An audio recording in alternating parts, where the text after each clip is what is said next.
Selain manuver yang dilakukan sangat gesit, kendaraan ini mempunyai kemampuan bertahan dari serangan musuh dengan mengandalkan bodi kendaraan yang anti peluru.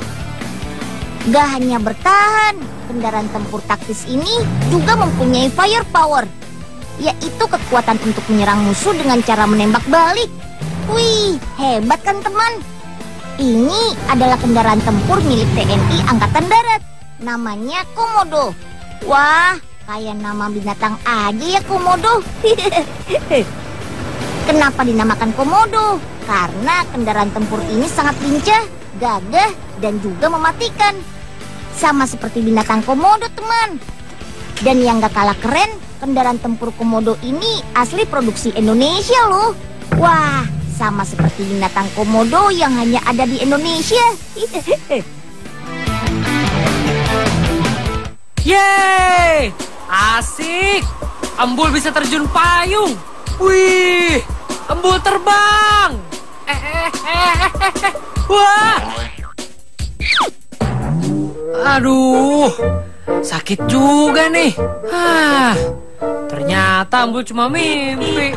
Ih, Embul kenapa sih? Kok ngedumel-dumel sendiri aja, Embul? Iya, Nyil. Tadi Embul tidur di bawah pohon ini nih. Terus Embul mimpi lagi terjun payung.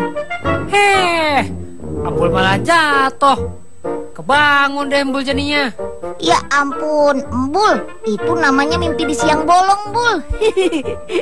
Ada-ada aja deh, Embul.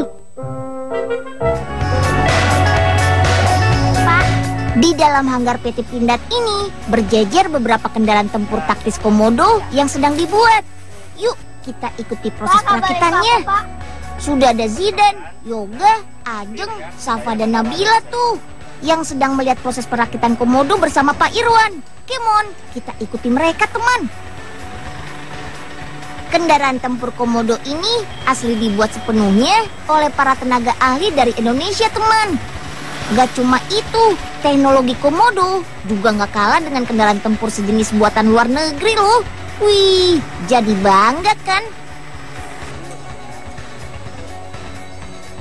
Saatnya masuk ke ruangan assembling. Proses merakit kendaraan tempur Komodo dilakukan di sini. Dari kegiatan las bodi dengan plat baja, pemasangan kaca anti peluru, jok dan ban kendaraan, hingga peralatan canggih di dalam kabin. Sama dengan kendaraan tempur lainnya, Komodo ini sudah dilengkapi dengan bodi terbuat dari baja yang tentunya anti peluru, teman. Sehingga mampu melindungi diri dari serangan musuh. Jadi aman deh kalau naik Komodo ini.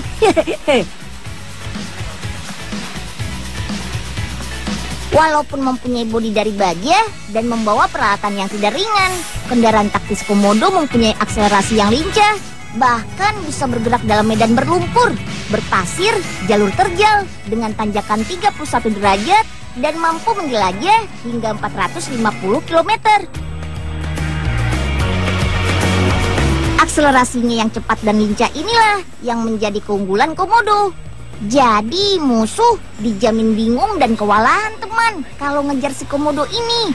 Weleh-weleh, keren banget ya. Oke, kita lihat proses pemasangan kaki-kaki Komodo yuk, teman. Kaki-kaki ini fungsinya sebagai poros penggerak ban dan tempat dipasangkannya shockbreaker, teman. Jadi kalau tidak ada kaki-kaki ini, ban tidak akan terpasang. Nah, sekarang kita lanjut ke pemasangan spring dan shockbreaker. Ada yang tahu spring dan shockbreaker itu apa? Namanya sih sering kita dengar, teman, kalau lagi di bengkel-bengkel. Iya, benar sekali. Spring dan shockbreaker ini adalah sejenis spare yang membuat si Komodo nyaman ditumpangi. Jadi ketika ada jalanan berlubang atau jalanan tidak rata, penumpang di dalamnya tidak merasakan guncangan yang keras. Pasangkan adalah ban. Yuk, pasang bautnya. Yang kencang ya Pak Teknisi, biar bannya nggak copot pas Komodonya jalan nanti.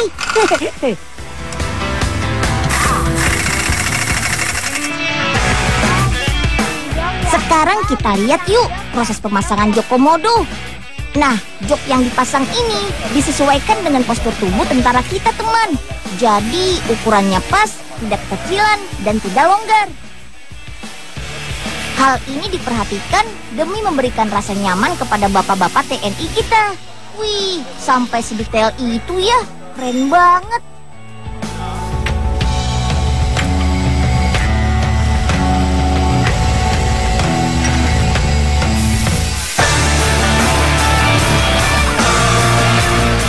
Selain joknya nyaman, keamanannya juga dijamin, teman. Karena setiap jok difasilitasi oleh sabuk pengaman atau seatbelt. Ini dia yang ditunggu. Yuk kita masuk dan jalan-jalan naik komodo. Cihuy.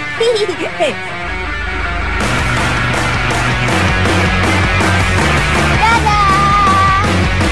Kendaraan taktis komodo ini dilengkapi dengan mesin diesel dengan 4 silinder. Kekuatannya bisa disamakan dengan 215 tenaga kuda atau 2300 RPM. Sehingga di medan perang mampu menghasilkan kecepatan lebih dari 80 km per jam. Mantap! Wah, lihat tuh teman. Ajeng, Salva, Nabila, Yoga, dan Zidan saja senang banget diajak jalan-jalan naik komodo. Kalian pengen juga kan?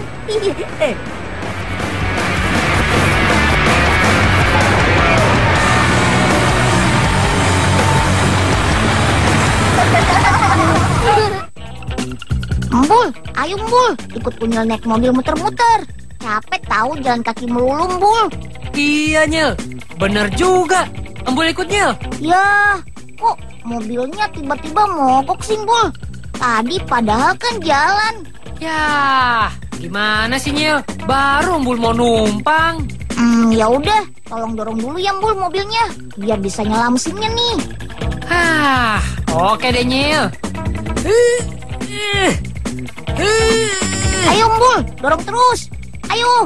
Aduh, Nyil, berat banget. Ayo, Mbul, dorong terus. Nyil, tungguin Bul. Aduh, pakai kena asap knalpot segala lagi. Seperti Unyil, kita belajar bersama. Wih, keren-keren banget nih tasnya. Unik. Selain bentuknya yang unik, tas ini juga punya keistimewaan lain loh. Tas-tas ini nggak hanya terbuat dari kulit sapi dan kambing, tapi juga kulit ular, katak, ikan, dan toke. Tenang, semua bahan bakunya bukan berasal dari hewan yang dilindungi dan boleh dimanfaatkan. Kulit hewannya juga sudah diproses bersih kok. Mas Adrian lah pemilik usaha pembuatan tas dari kulit hewan ini. Pembuatannya di Yogyakarta sudah didirikan sejak 2009 lalu. Sebelum kulit dibuat menjadi tas, sudah pasti dong melalui proses penyamakan terlebih dahulu. Seperti ini prosesnya. Kali ini kita akan menyamak kulit katak. Tahap awal, bersihkan kulit kataknya. Kemudian beri garam untuk menghilangkan bau pada kulit katak. Didiamkan selama seminggu. Baru deh rendam kulit katak menggunakan bahan kimia agar menjadi lebih awet. Setelah melalui beberapa rangkaian proses penyamakan, ini dia kulit katak yang siap diproses menjadi tas. Nah, di pohon ini nih biasanya banyak toke. Anjat Tuh kan, bener kata Oga. Susah bener sih. Duh, masih jauh ndak nak Unyil. Kaki Bu Juriah bisa segede singkong ini jalan melulu. Bu Juriah, lebay nih. Enggak kok Bu, sebentar lagi sampai. Jarang-jarang kan Bu kita lihat tas dari kulit toke. Dikit lagi. Ya. Aduh, apa ini nak Unyil di atas kepala Bu Juriah? Toke Bu, toke. Waduh, maaf Bu Juriah. Kenapa pakai loncat ke pondek Bu Juriah sih? Gawat dah. Payah. Aduh, Dodo Pak Oga. Bikin saya kaget sampean Pak. Sini turun Pak. Sini ayo Ampun, turun. Bu. Ampun Bu Juriah, ampun. Kemon, waktunya membuat tas. Tahapan pertama yaitu membuat sketsa desain tas. Adit sudah siap membantu Mas Nano tuh. Menentukan model tas lewat coretan sketsa ini butuh keahlian loh. Harus teliti, paham ukuran, mampu memilih jenis kulit dan material lainnya agar hasil tas jadi cantik dan mewah. Sudah selesai Mas Nano. Yuk kita lanjut. Nah, kalau ini Pak Har namanya. Setelah dapat informasi lengkap mengenai bahan, ukuran dan model, langsung deh persiapan membuat pola. Jadi mau coba. Kalau sederhana kayak gini sih, virus bisa kan? Ayo dibantu ya. Selesai mempola karton, sekarang kita buat pola pada kulit hewannya. Kali ini kita pakai kulit toke. Iya, toke. Ukur kulit sesuai kebutuhan, lalu potong rapi. Oh iya, untuk membuat model tas kali ini, kita butuh sekitar 6-7 lembar kulit toke.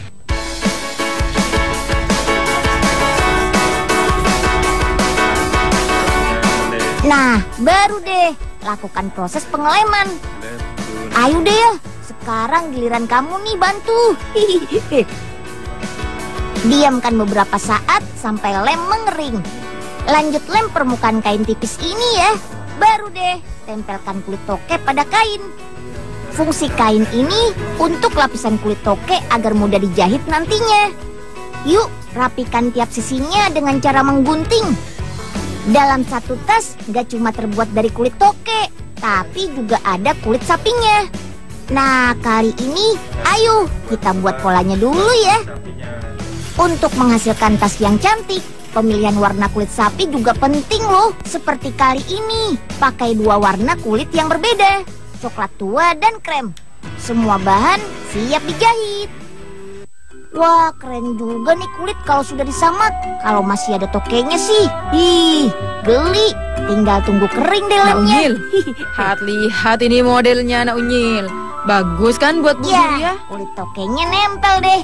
Itu kan baru dilem, Bu. Kek toke. Aduh, buang Nak Unyil. Buang. Kok dibuang? Geli Nak Unyil. Aduh, bisa alergi nih lihat kulit Bu Juria Nak Unyil. Bu Juria. Sudah bersih kali Bu kulitnya. Agar bentuk tas rapi dan kulit mudah dijahit, harus diseset dulu ya. Gunakan mesin penyeset ini agar lebih cepat. Sret, sret, sret. Selesai deh. Begitu juga bahan lainnya, seperti lembaran busa Eva ini. Agar mudah saat penjahitan, ayo kita seset juga ya. Sip, sekarang jahit semua bagian tas. Karena prosesnya butuh ketelitian, sehari hanya bisa menghasilkan 1 tas saja. Selain prosesnya yang lumayan sulit, ternyata bahan baku kulit hewannya juga sangat terbatas. Itu dia kenapa satu model tas dibuat secara eksklusif. Untuk lapisan dalam, lem dan satukan kulit dengan busa. Lanjut deh. Jangan lupa pasang resleting, tali dan aksesoris. Tada, sudah selesai. Gimana? Cantik kan? Tas-tas ini dijual mulai harga ratusan ribu hingga puluhan juta rupiah. Gak cuma di Indonesia, tas ini sudah diekspor sampai ke Jepang, Malaysia, Italia, Singapura, dan beberapa negara di Eropa. Perawatannya cukup mudah kok. Jangan simpan di tempat lembab dan rutin diangin-anginkan. Ayo, siapa yang mau beli?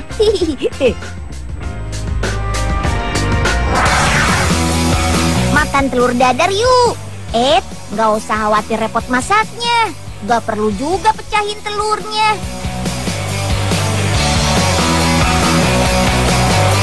Ini dia inovasi baru dari kakak-kakak Pascasarjana Institut Pertanian Bogor alias IPB.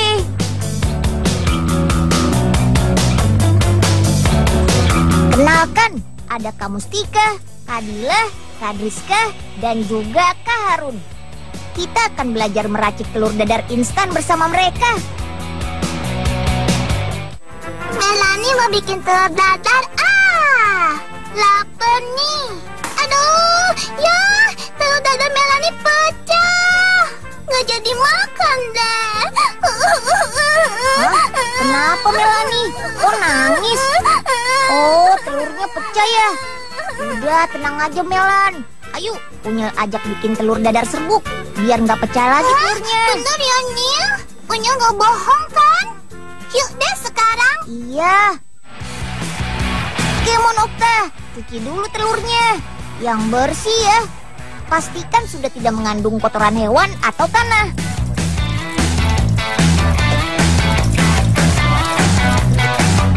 Waktunya pecah memecah telur nih. Pelan-pelan ya mecahinnya. Jangan sampai kulit telurnya ikut masuk ke dalam mangkuk. Mau tahu telur ini mengandung gizi apa saja?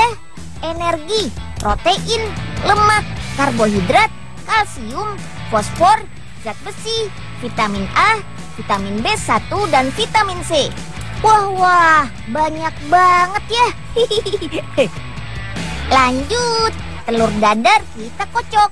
Ayo Okta, kocok yang kencang.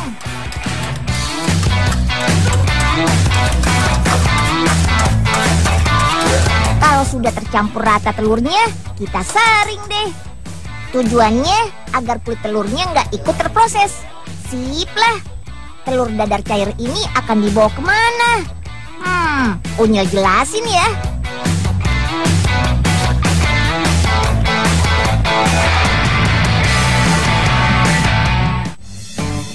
Telur dadar ini akan kita keringkan dengan teknik spray dryer, teman.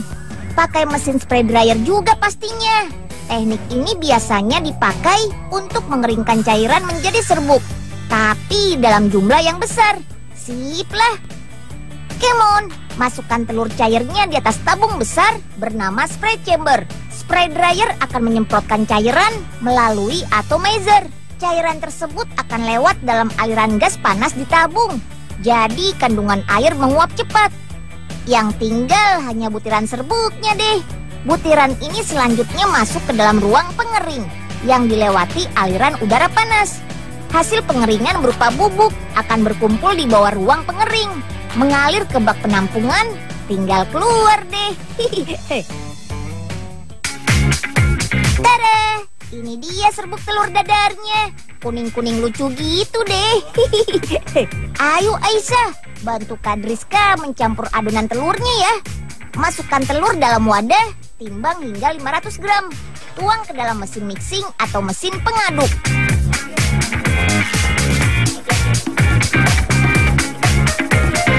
Timbang 500 gram lagi ya. Mesin baru beraksi dengan 1 kg serbuk loh. Jangan lupa tambahkan kunyit, garam, dan bawang putih. Semuanya dalam bentuk serbuk juga. Melalui proses spray dryer juga loh.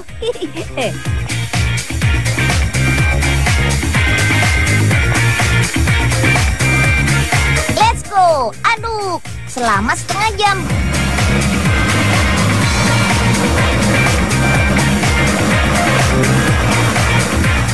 Wih, lihat Melan, mesin pengaduknya ada sisir-sisirnya ya. Aneh. Ih, bukannya aneh ya Nil. Sisir-sisir itu berfungsi untuk mencampur semua serbuk biar rata. Jadi enak deh nanti telur dadar instannya. Wah, gitu ya. Serbuknya ini udah enak, Mel. Unyil cobain ya. Bukan serbuknya, Nil. Telur dadarnya nanti yang enak. Aduh, Melanie kecipratan serbuk telur. Ih, bau dong. Aduh. Wah, Unyil juga kena, Mel. Udah, kita bersihin dulu serbuknya nih. Masuk ke pengemasan. Tuh, ada Mas Harun dan Rangga. Ambil 15 gram serbuk telur. Masukkan ke dalam botol plastik kecil ini nih. Tempel di label kemasannya. Mas Harun dan teman-temannya baru bulan Januari 2015 membuat telur dadar instan ini. Berawal dari tugas kampus sih. Ternyata bisa menghasilkan untung yang lumayan. Penjualan telur dadar instan masih melalui online internet. Tapi sudah lebih dari 1000 botol dijual per bulannya. Oh iya, kemasan botol kita kemas lagi ya. Menjadi pak berisi 6 botol. Nah, satu pak ini harganya hanya Rp39.000. Wah, cocok untuk bekal berwisata di dalam dan luar negeri nih. Dan wisata jalan-jalan ke gunung ataupun laut lebih praktis dibandingkan membawa telur utuh yang gampang pecah. Nah, sekarang kita coba yuk masak omelet menggunakan telur ayam dan omelet instan kemasan. Kira-kira yang mana ya yang lebih praktis? Dengan bantuan timer, ketahuan deh. Proses pembuatan omelet dengan telur butuh waktu sekitar 4 menitan. Sedangkan membuat omelet dengan omelet instan kemasan hanya membutuhkan waktu 2 menitan saja.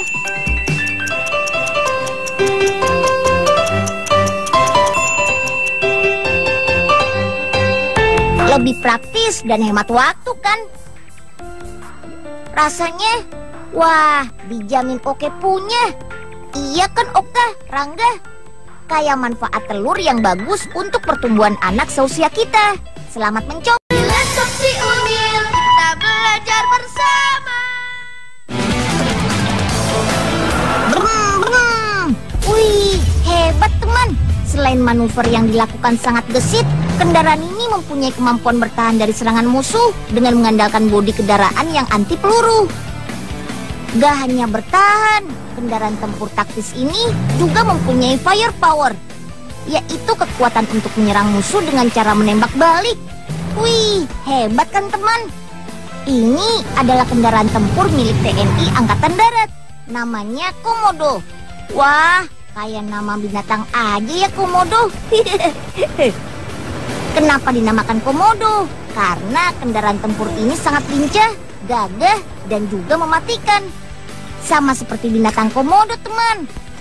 Dan yang gak kalah keren, kendaraan tempur Komodo ini asli produksi Indonesia loh.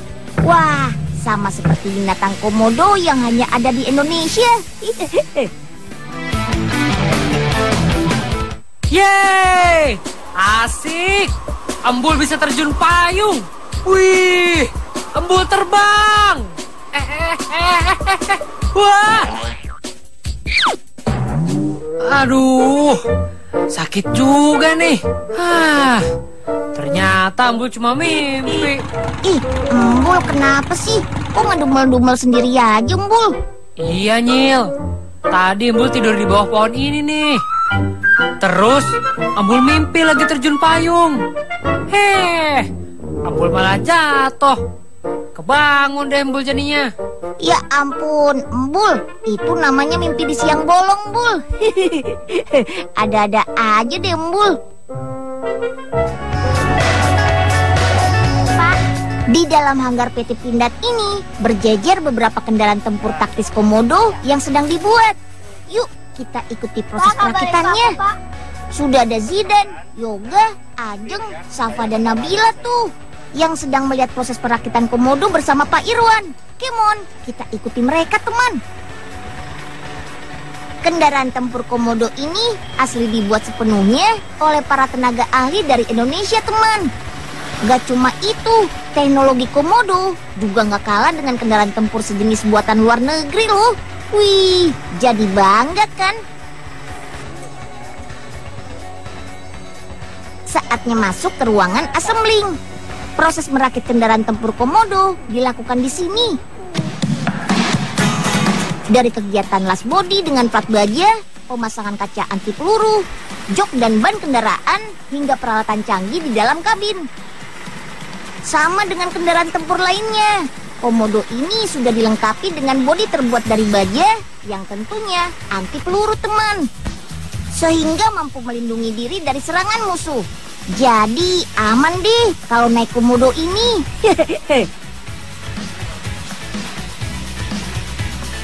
Walaupun mempunyai bodi dari baja dan membawa peralatan yang tidak ringan, kendaraan taktis Komodo mempunyai akselerasi yang lincah. Bahkan bisa bergerak dalam medan berlumpur, berpasir, jalur terjal dengan tanjakan 31 derajat dan mampu menjelajah hingga 450 km. Akselerasinya yang cepat dan lincah inilah yang menjadi keunggulan Komodo. Jadi musuh dijamin bingung dan kewalahan teman kalau ngejar si komodo ini. Weleh, keren banget ya. Oke, kita lihat proses pemasangan kaki-kaki komodo yuk teman.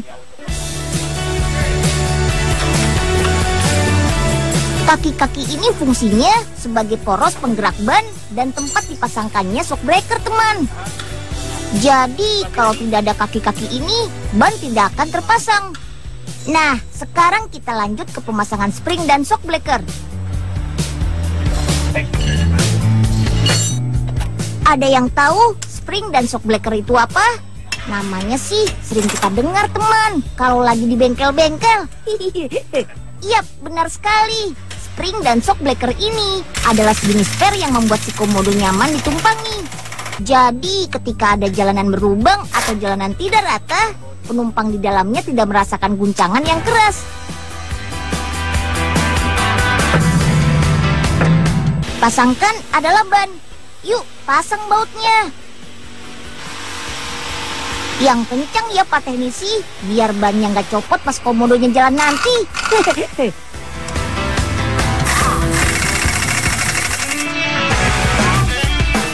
Sekarang kita lihat yuk proses pemasangan jok komodo. Nah, jok yang dipasang ini disesuaikan dengan postur tubuh tentara kita teman. Jadi ukurannya pas, tidak kecilan, dan tidak longgar. Hal ini diperhatikan demi memberikan rasa nyaman kepada bapak-bapak TNI kita. Wih, sampai sedetail itu ya, keren banget.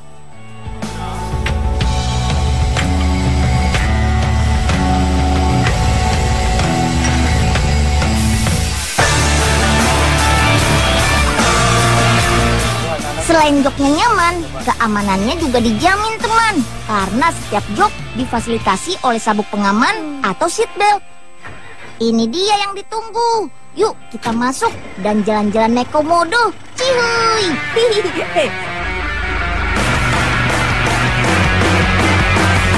Dadah.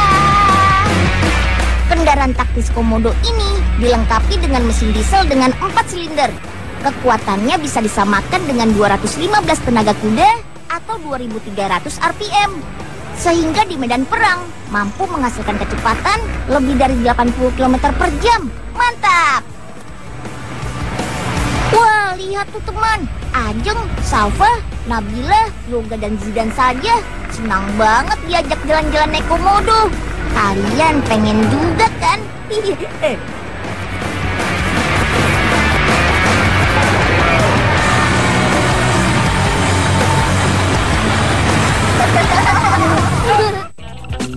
Mbul, ayo Mbul, ikut Unyil naik mobil muter-muter. Capek tahu jalan kaki melulu Mbul. Iya Nyil, bener juga.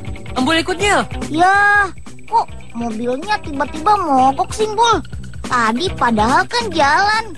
Ya, gimana sih Nyil? Baru Embul mau numpang. Ya udah, tolong dorong dulu ya Mbul mobilnya, biar bisa nyala mesinnya nih. Hah, oke deh Nyil. Ayo Mbul, dorong terus. Ayo. Aduh, Nyil, berat banget. Ayo Mbul, dorong terus. Nyil, tungguin Mbul. Aduh, pakai kena asap knalpot segala lagi. Sepi Unyil, kita belajar bersama. Wih, keren-keren banget nih tasnya. Unik.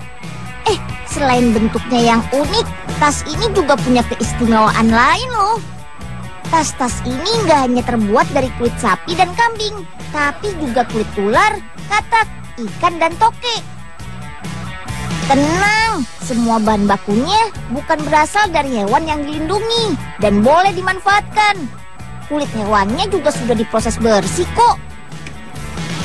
Mas Adrian lah pemilik usaha pembuatan tas dari kulit hewan ini. Pembuatannya di Yogyakarta sudah didirikan sejak 2009 lalu. Sebelum kulit dibuat menjadi tas, sudah pasti dong melalui proses penyamakan terlebih dahulu. Seperti ini prosesnya.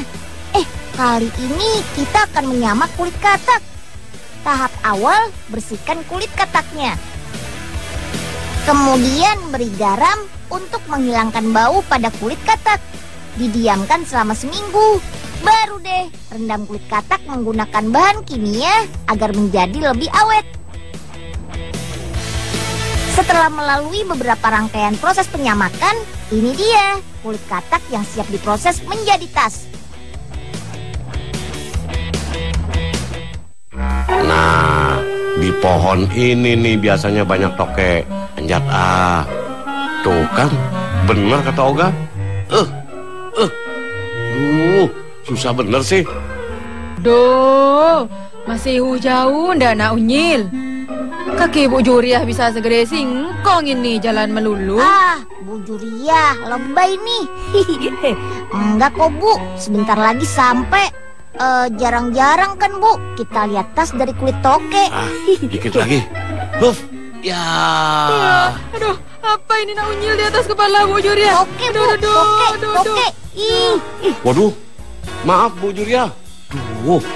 Kenapa pakai loncat ke kondek Bu Juriah sih? Gawat dah. Payah. Aduh, Dodo Pak Oga. Bikin saya kaget sampean Pak. Sini turun Pak. Sini ayo turun. Ampun Bu Juriah, ampun.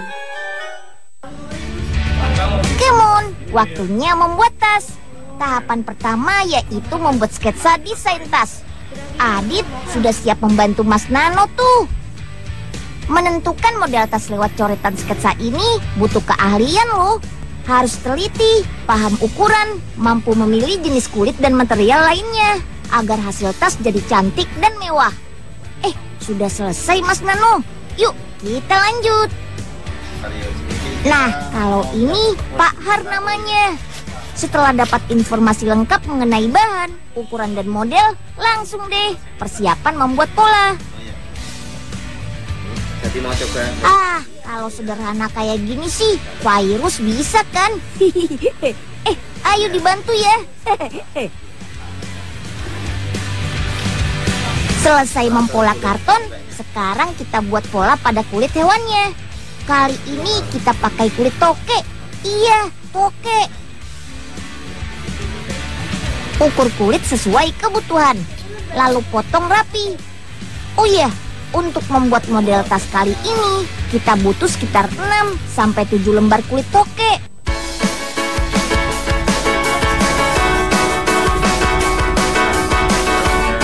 Nah, baru deh lakukan proses pengeleman.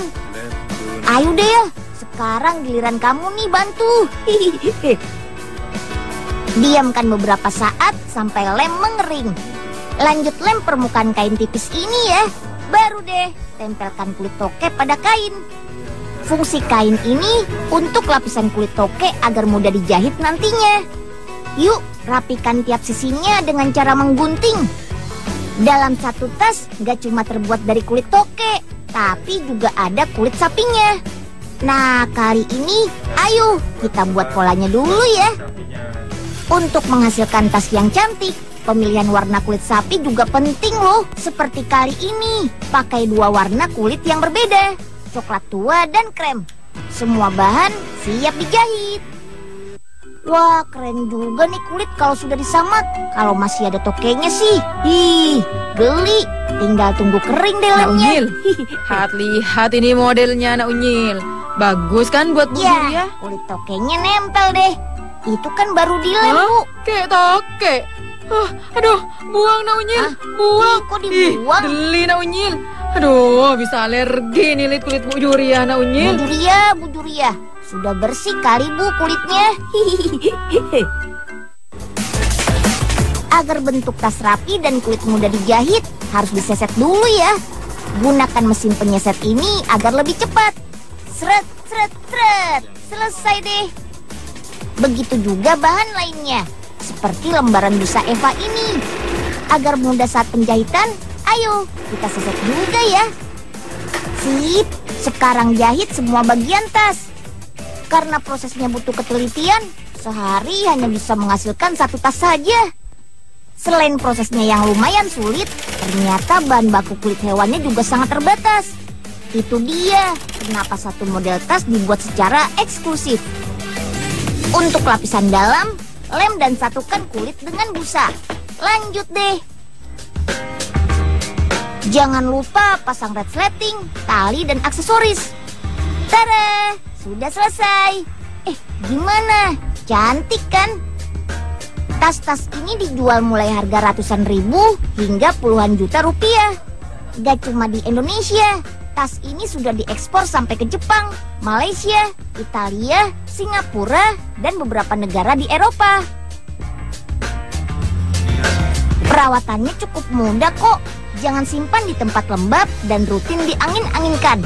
Ayo, siapa yang mau beli?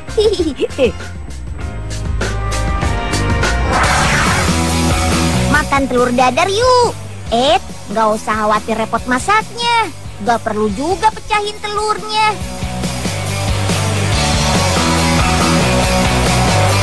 Ini dia inovasi baru dari kakak-kakak Pascasarjana Institut Pertanian Bogor alias IPB.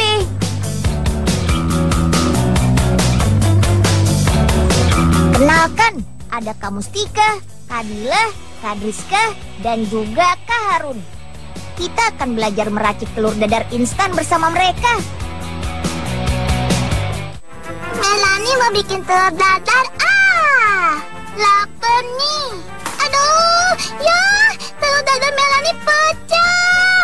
Nggak jadi makan deh. Kenapa Melanie? Kok nangis? Oh, telurnya pecah ya? Udah, tenang aja Melan. Ayo, Unyil ajak bikin telur dadar serbuk biar nggak pecah lagi telurnya. Bener ya, Nil? Unyil nggak bohong kan? Yuk deh sekarang. Iya. Kemon Okta, cuci dulu telurnya. Yang bersih ya. Pastikan sudah tidak mengandung kotoran hewan atau tanah.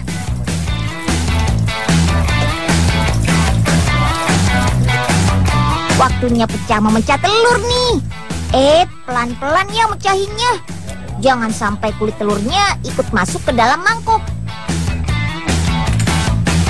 Mau tahu telur ini mengandung gizi apa saja? Energi, protein, lemak, karbohidrat, kalsium, fosfor, zat besi, vitamin A, vitamin B1, dan vitamin C. Wah, banyak banget ya. Lanjut, telur dadar kita kocok. Ayo Okta, kocok yang kencang.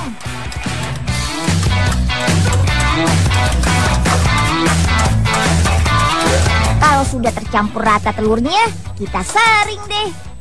Tujuannya agar kulit telurnya nggak ikut terproses. Sip lah. Telur dadar cair ini akan dibawa kemana? Unyil jelasin ya.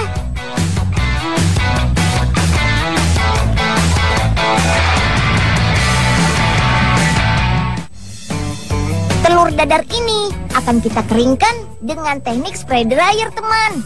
Pakai mesin spray dryer juga pastinya. Teknik ini biasanya dipakai untuk mengeringkan cairan menjadi serbuk, tapi dalam jumlah yang besar. Sip lah.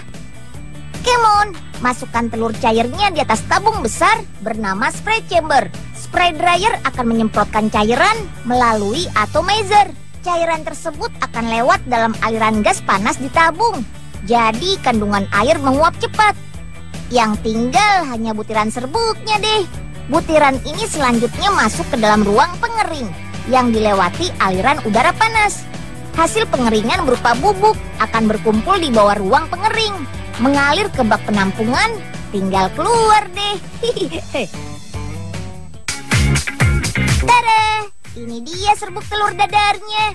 Kuning-kuning lucu gitu deh. Ayo Aisyah, bantu Kadriska mencampur adonan telurnya ya.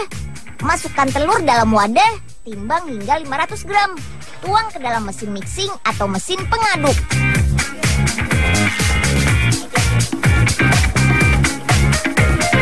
Timbang 500 gram lagi ya. Mesin baru beraksi dengan 1 kilogram serbuk loh. Jangan lupa tambahkan kunyit, garam, dan bawang putih. Semuanya dalam bentuk serbuk juga. Melalui proses spray dryer juga loh.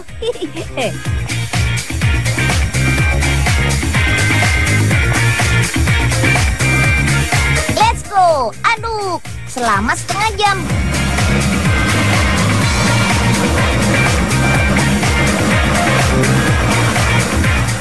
Wih, lihat Melan, mesin pengaduknya ada sisir-sisirnya ya. Aneh. Ih, bukannya aneh ya, Nyil. Sisir-sisir itu berfungsi untuk mencapai semua serbuk. Biar rata. Jadi enak deh nanti telur dadar instannya. Wah, gitu ya. Serbuknya ini udah enak, Mel. Unyil cobain ya. Bukan serbuknya, Nyil. Telur dadarnya nanti yang enak. Aduh, Melani kecipratan serbuk telur. Ih, bau dong. Aduh. Wah, Unyil juga kena, Mel. Udah, kita bersihin dulu serbuknya nih. Masuk ke pengemasan. Tuh, ada Mas Harun dan Rangga. Ambil 15 gram serbuk telur. Masukkan ke dalam botol plastik kecil ini nih. Tempel di label kemasannya. Mas Harun dan teman-temannya baru bulan Januari 2015 membuat telur dadar instan ini. Berawal dari tugas kampus sih. Ternyata bisa menghasilkan untung yang lumayan. Penjualan telur dadar instan masih melalui online internet. Tapi sudah lebih dari 1000 botol dijual per bulannya.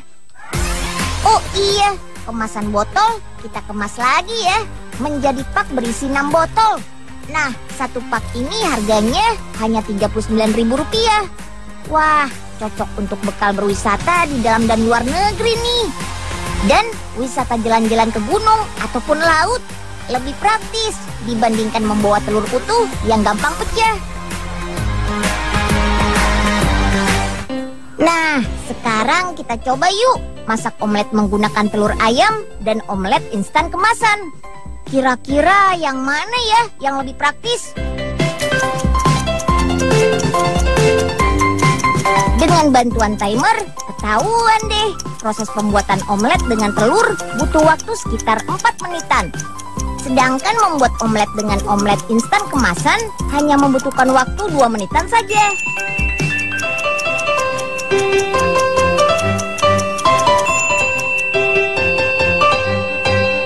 Lebih praktis dan hemat waktu kan? Rasanya, wah, dijamin oke punya. Iya kan Oka, Rangga? Kayak manfaat telur yang bagus untuk pertumbuhan anak seusia kita. Selamat mencoba.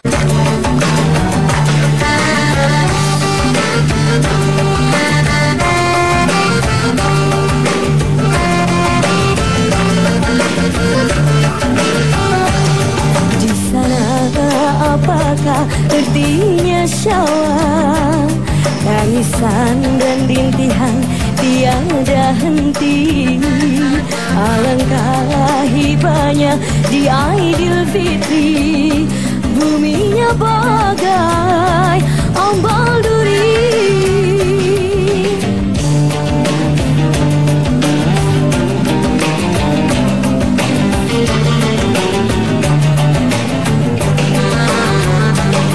Di sini hari ini Lebaran ini.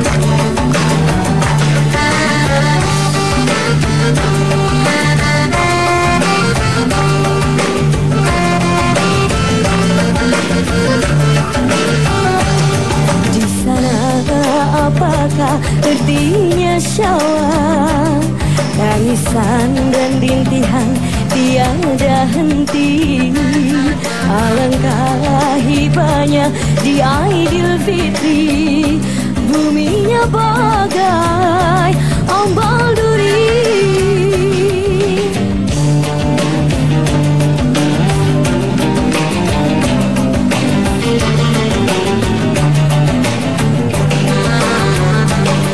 Di sini hari ini Lebaran ini.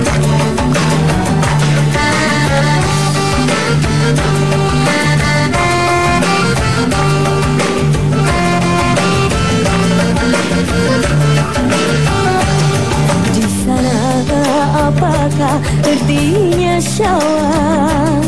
Tangisan dan rintihan tiada henti. Alangkah hibahnya di Aidilfitri.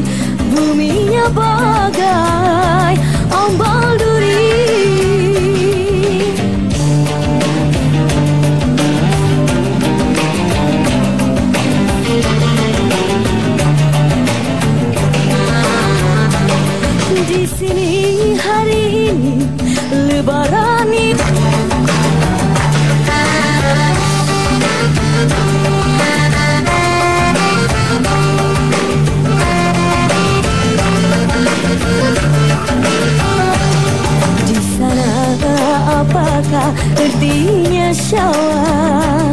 tangisan dan rintihan tiada henti. Alangkah hibanya di Aidilfitri, buminya bagai ombal duri.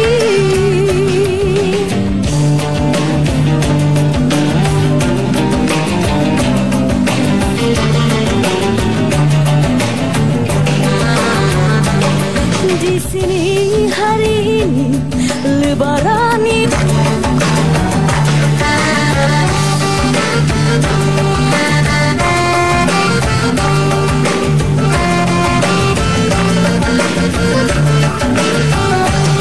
di sana apakah artinya Syawal? Tangisan dan rintihan tiada henti. Alangkah hibanya di Aidilfitri, buminya bagai ombal duri.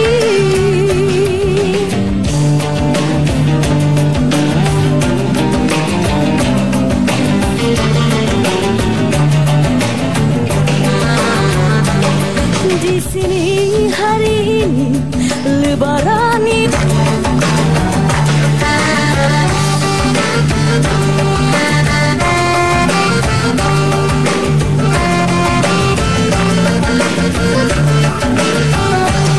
di sana apakah artinya Syawal? Tangisan dan rintihan tiada henti. Alangkah hibanya di Aidilfitri, buminya bagai ombal duri.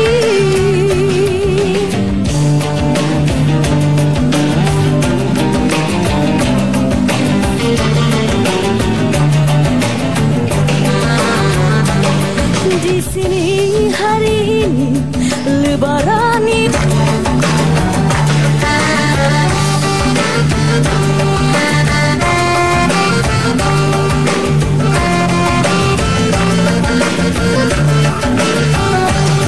di sana apakah artinya Syawal? Tangisan dan rintihan tiada henti. Alangkah hibanya di Aidilfitri, buminya bagai ombal duri.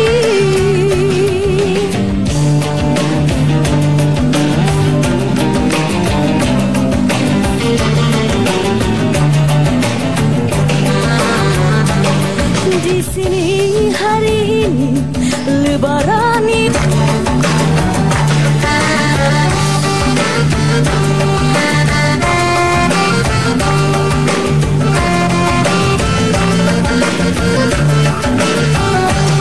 di sana apakah artinya Syawal? Tangisan dan rintihan tiada henti. Alangkah hibanya di Aidilfitri, buminya bagai ombal duri.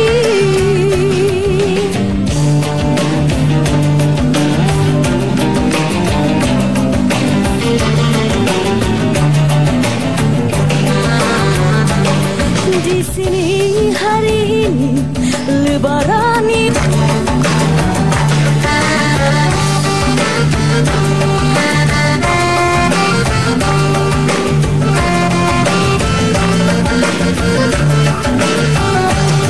di sana apakah artinya Syawal? Tangisan dan rintihan tiada henti. Alangkah hibanya di Aidilfitri, buminya bagai ombal duri.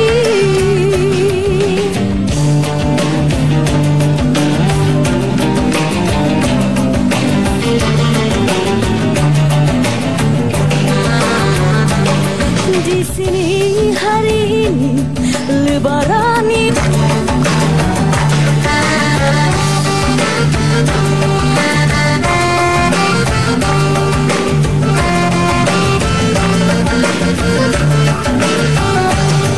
di sana syawal, tangisan dan rintihan tiada henti. Alangkah hibahnya di Aidilfitri, buminya bagai ombal duri.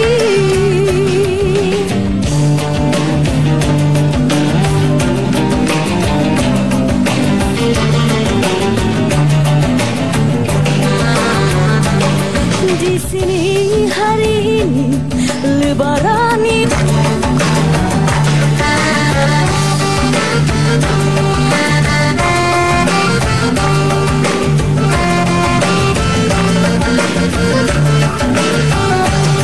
di sana apakah artinya syawal, tangisan dan rintihan tiada henti. Alangkah hibahnya di Aidilfitri, buminya bagai ombal duri.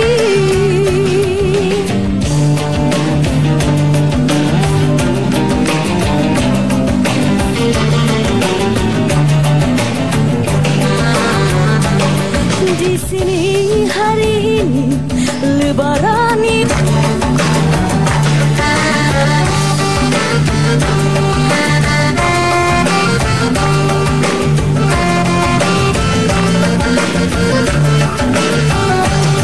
di sana apakah artinya syawal, tangisan dan rintihan tiada henti.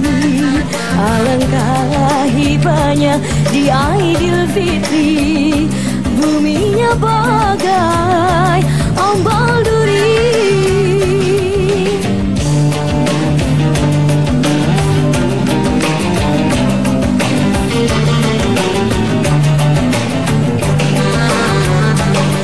Di sini hari ini Lebaran itu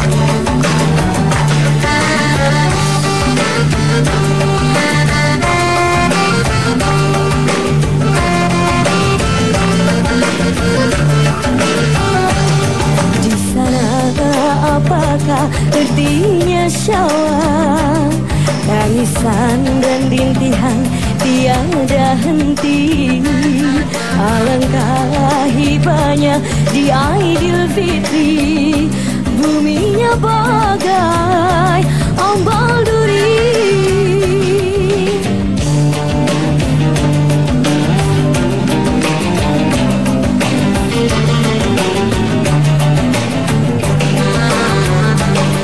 Di sini hari ini Lebaran itu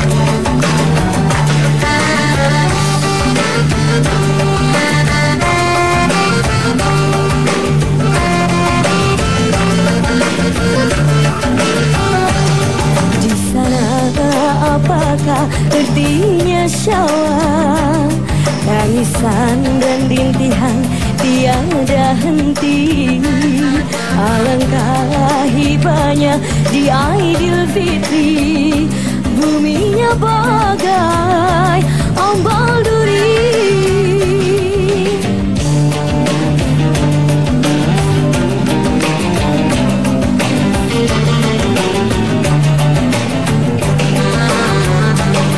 Di sini hari ini Lebaran itu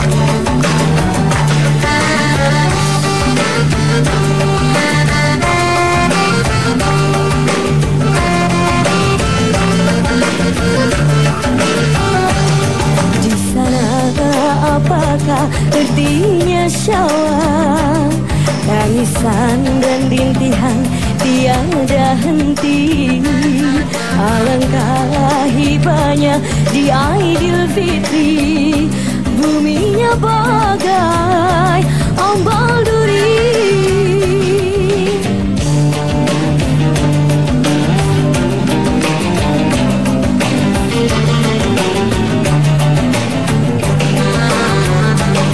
Di sini hari ini Lebaran